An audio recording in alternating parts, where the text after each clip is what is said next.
Assalamualaikum warahmatullahi wabarakatuh. Selamat bertemu kembali dengan saya yang seperti biasanya kita akan belajar bersama-sama tentang mata pelajaran bahasa Indonesia. Namun sebelum ini, Pak Guru ingin bertanya, bagaimana kondisi kalian hari ini? Apakah semuanya sehat-sehat selalu? Semoga kondisi yang selalu sehat itulah yang Bapak harapkan, apalagi di masa pandemi COVID ini, kita harus selalu menjaga kesehatan diri kita masing-masing. Anak-anakku, untuk kali ini kita akan belajar bersama tentang unsur-unsur buku fiksi dan non-fiksi. Apa yang akan kita pelajari pada kesempatan kali ini? Yaitu sebagai berikut. Kompetensi dasar yang akan kita pelajari yaitu menelaah unsur buku fiksi dan non-fiksi yang dibaca. Kemudian tujuan pembelajarannya adalah 1. Kalian diharapkan dapat menjelaskan perbedaan buku fiksi dan non-fiksi. 2. Menjelaskan unsur-unsur buku fiksi. 3. Menjelaskan unsur-unsur buku non-fiksi. Dan 4. Menelaah unsur buku fiksi dan non-fiksi. Apakah kalian semuanya sudah siap? Kalau begitu, mari kita mulai pembelajaran pada hari ini.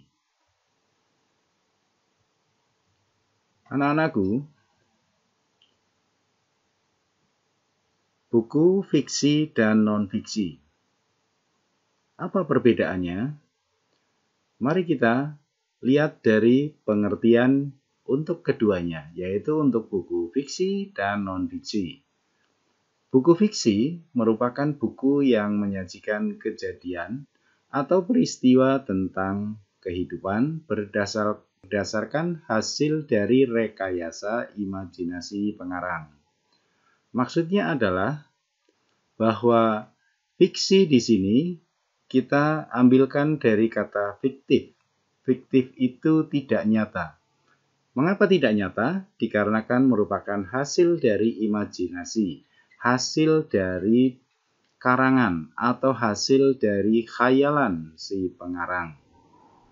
Maka disebutkan di sini berdasarkan dari hasil rekayasa imajinasi pengarang. Contohnya bisa kita tampilkan di sini.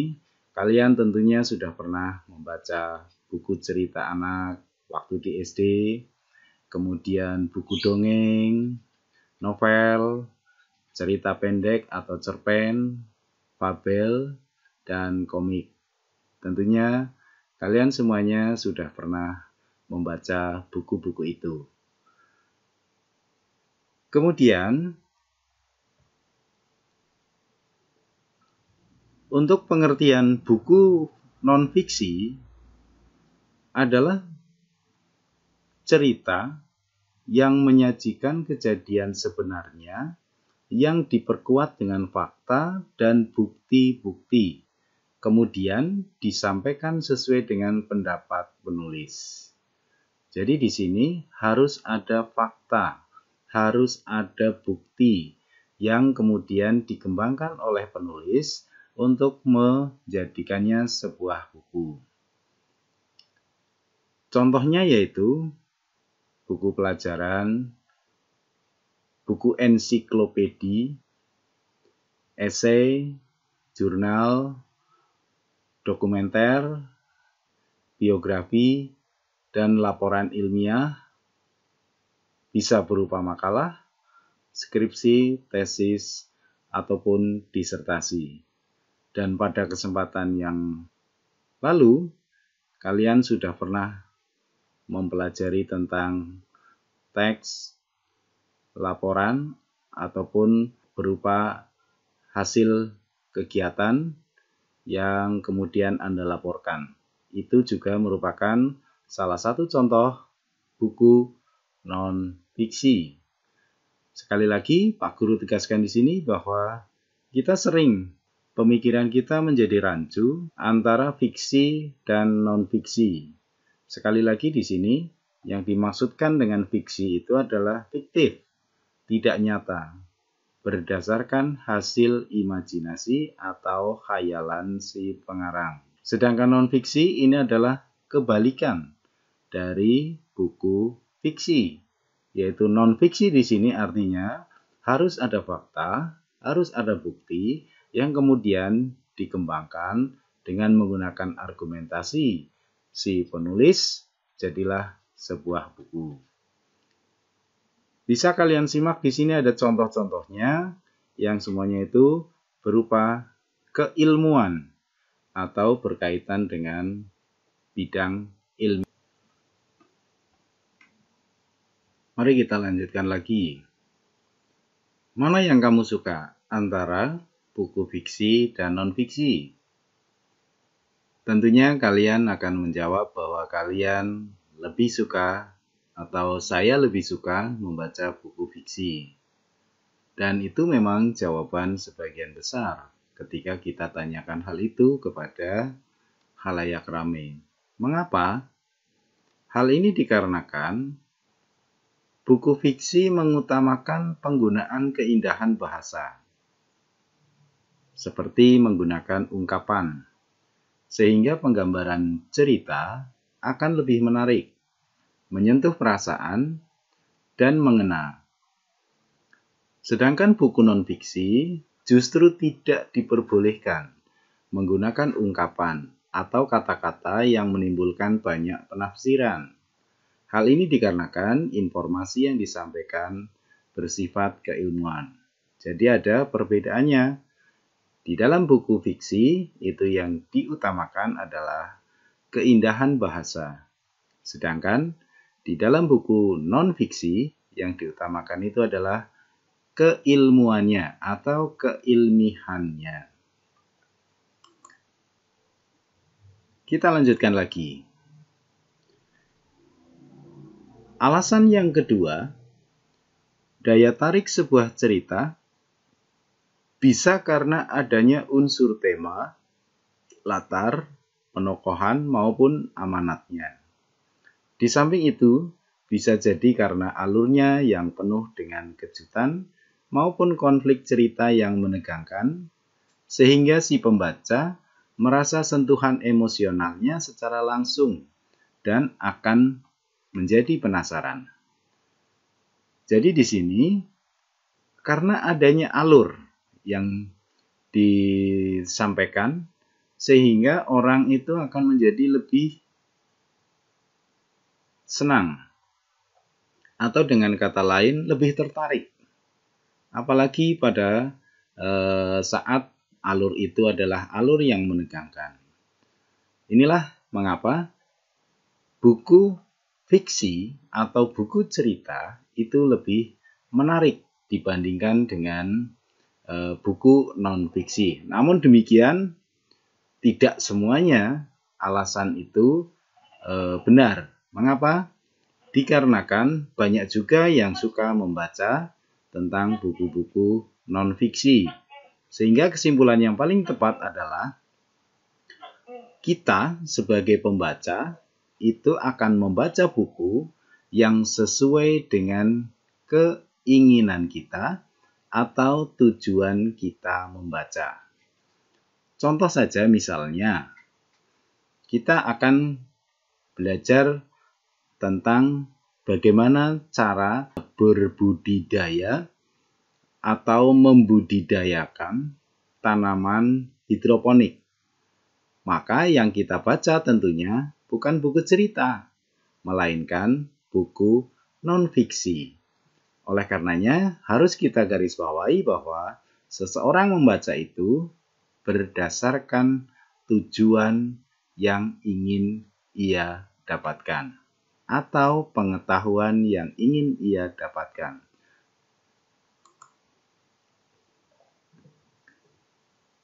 Apa saja unsur-unsur buku fiksi? Dapat saya gambarkan di sini.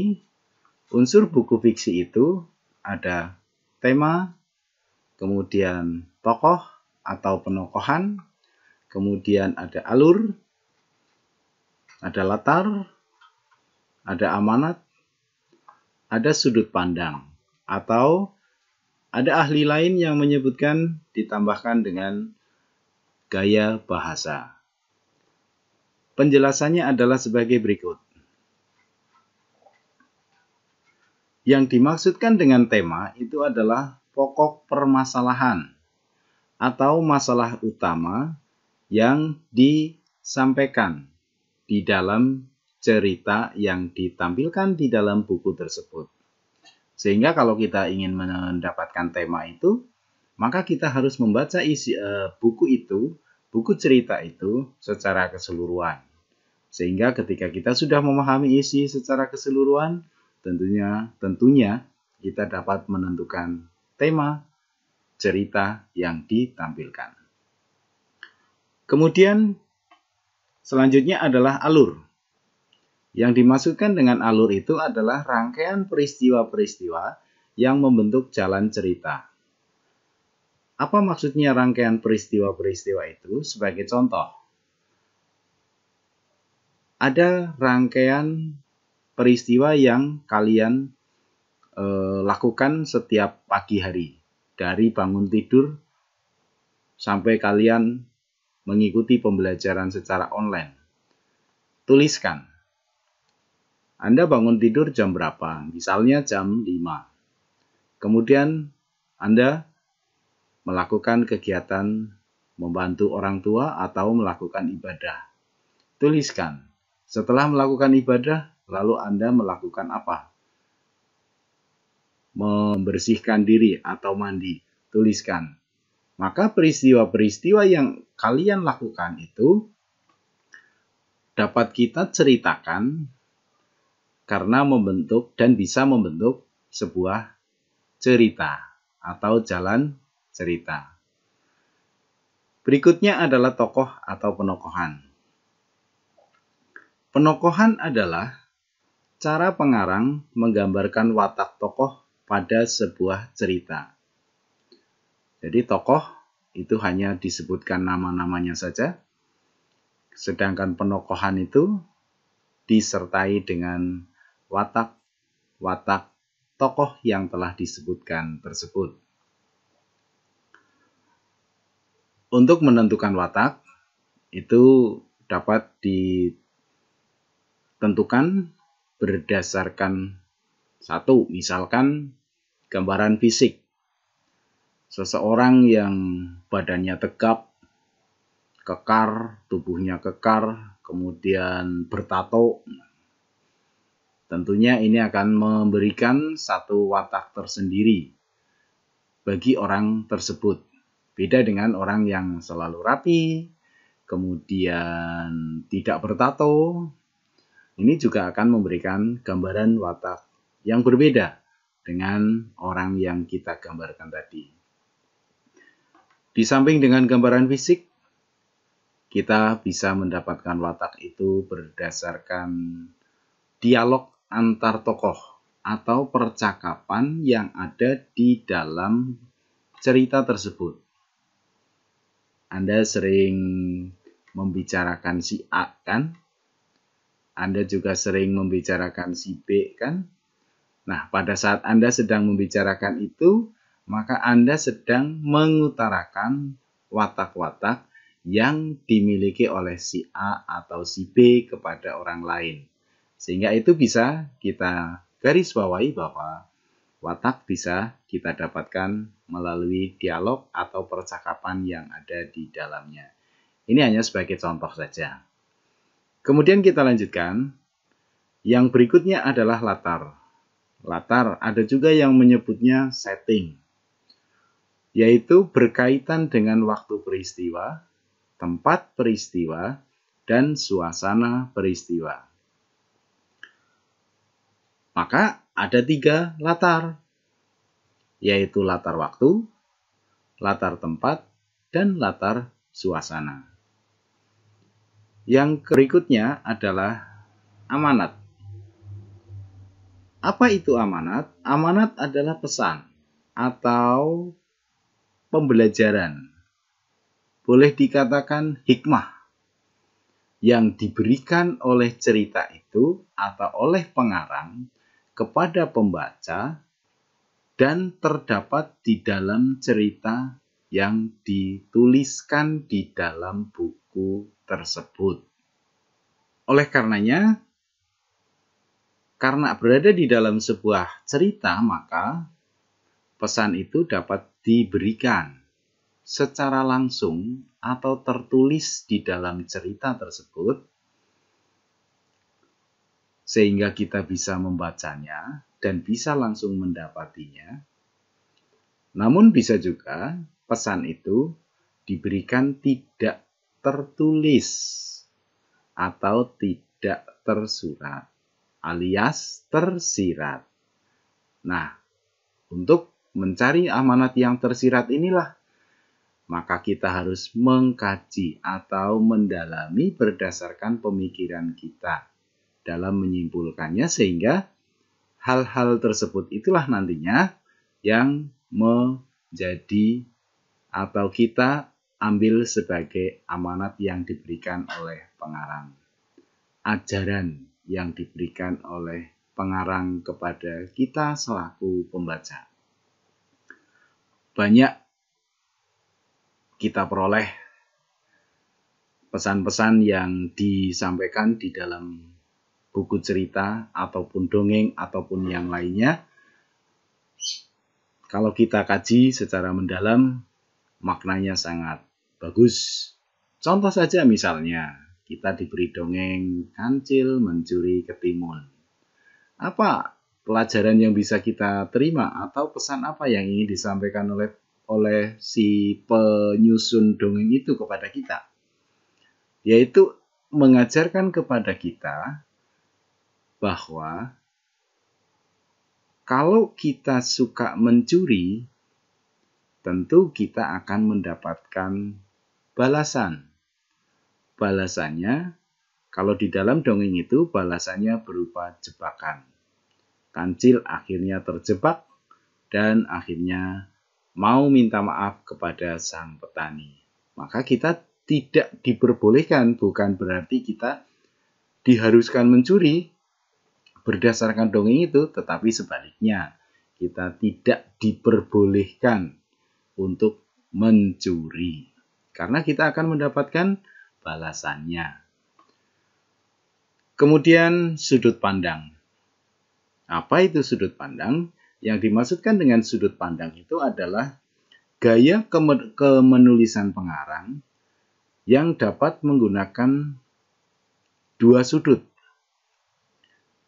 Dia melihat cerita itu atau menggambarkan cerita itu, kedudukannya atau posisi pengarang ini berada di mana.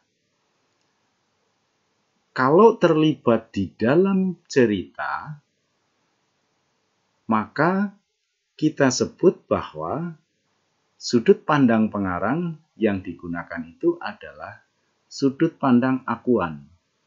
Seringkali kita dapati di dalam sebuah cerita itu, tokoh yang dimaksudkan itu seringkali dengan kata aku.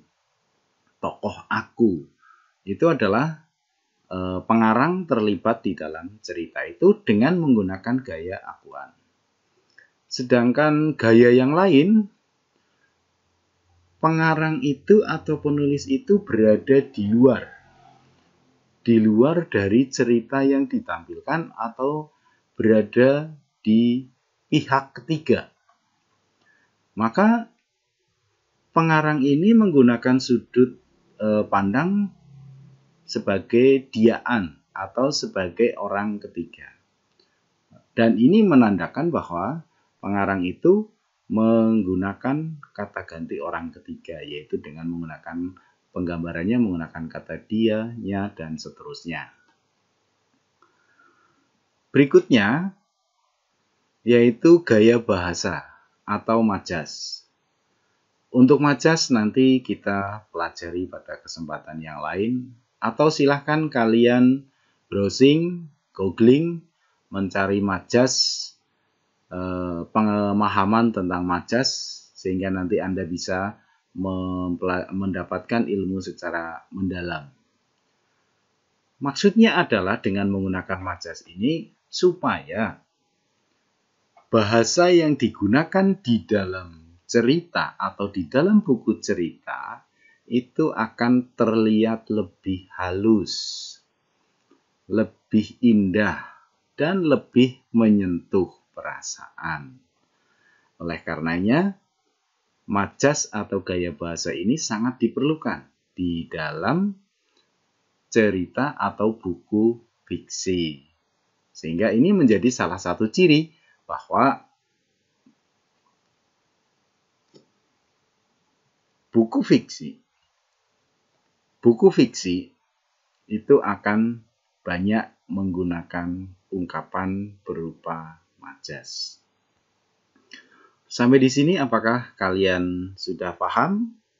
Mudah-mudahan kalian bertambah paham tentang buku fiksi dan non-fiksi. Anak-anakku, kalau tadi kita belajar tentang unsur-unsur buku fiksi, nah sekarang kita akan belajar tentang unsur-unsur buku non-fiksi. Ingat, buku non-fiksi itu adalah buku yang mengetengahkan tentang keilmuan atau pengetahuan berdasarkan fakta dan bukti-bukti yang disajikan oleh penulis. Unsurnya itu ada identitas buku, kemudian ada kata pengantar, daftar isi buku, daftar pustaka, glosarium, dan indeks buku.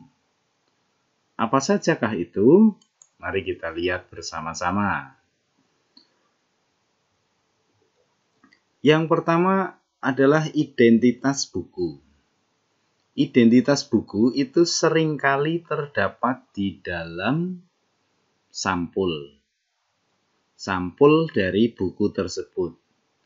Jika kita memperhatikan sampul, apa yang akan kita peroleh? Keterangan apa yang akan kita peroleh? Kita akan mendapatkan keterangan tentang judul buku, kemudian penulis buku tersebut, penerbit, edisi atau tahun terbit, dan lain-lain.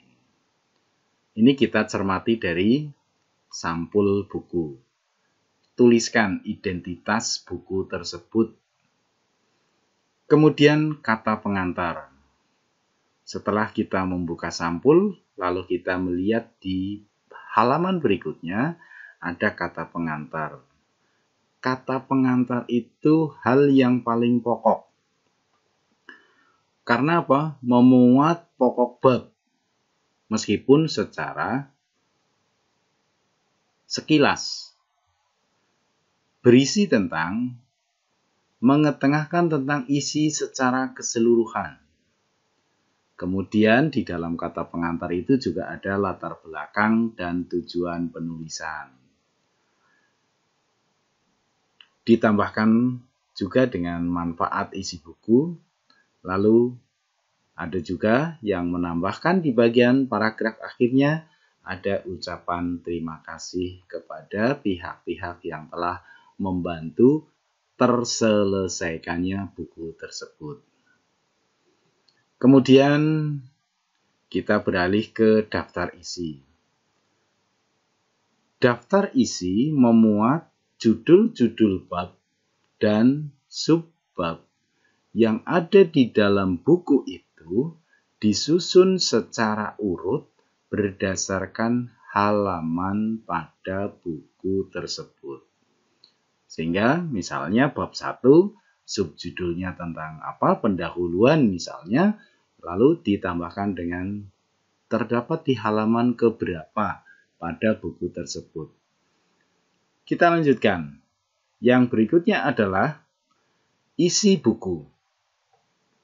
Isi buku itu terdiri atas beberapa bab dan subbab yang di dalamnya memuat bagian pendahuluan, bagian isi atau pokok isi, atau bagian utama, dan yang ketiga adalah bagian penutup.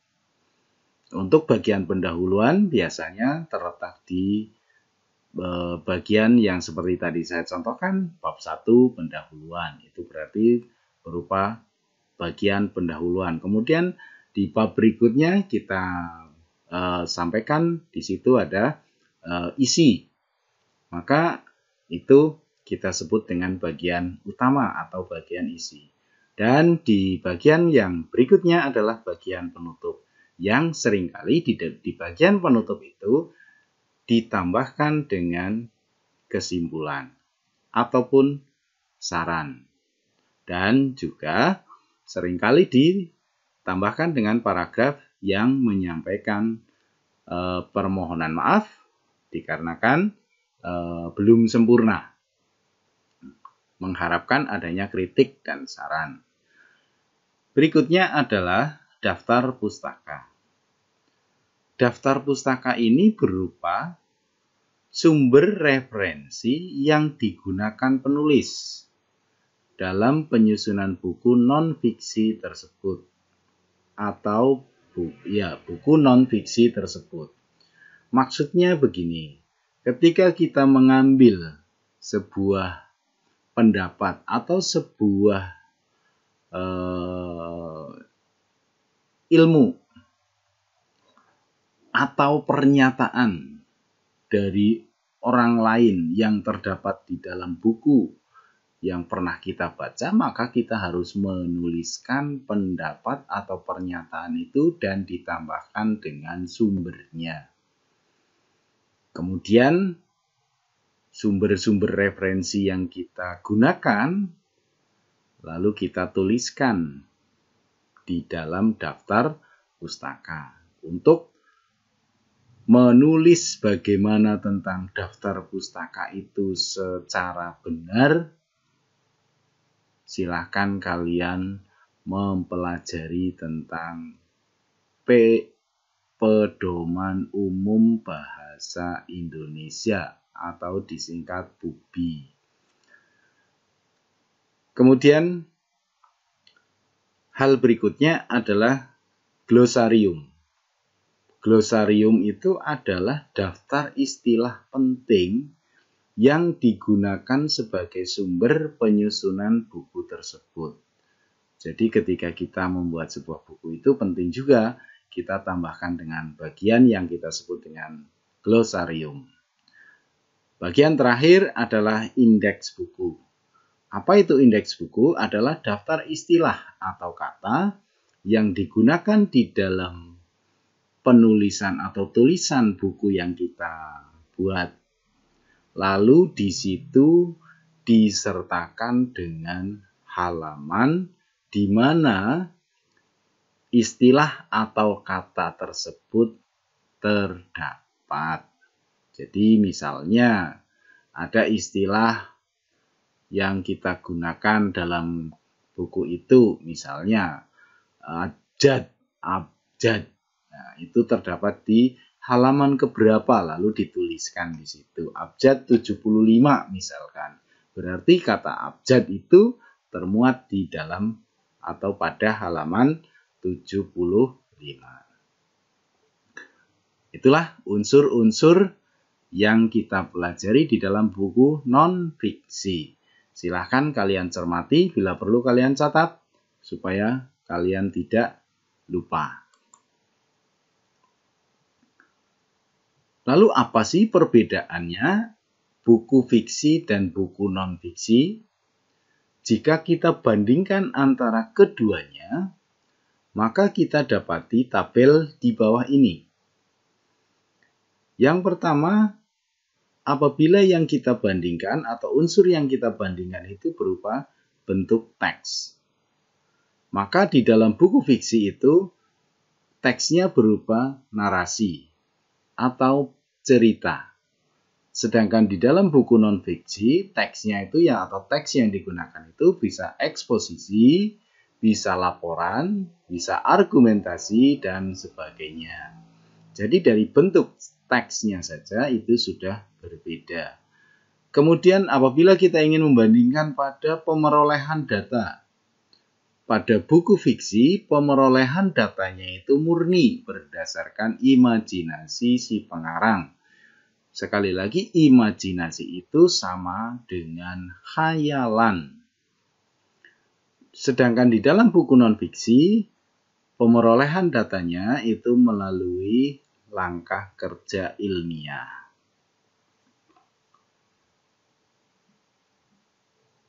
Kemudian sifatnya, kita bandingkan tentang sifatnya.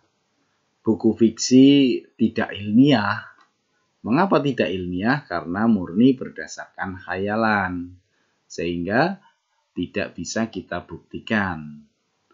Kemudian buku non-fiksi itu bersifat ilmiah, melalui, seperti tadi saya sampaikan, melalui langkah-langkah kerja ilmiah. Bahasa yang dipakai di dalam buku fiksi itu tidak tunduk terhadap kaidah bahasa Indonesia. Maka kata-kata yang dipakai pun itu kata-kata yang lebih bebas, lebih leluasa kita pergunakan di dalam buku fiksi.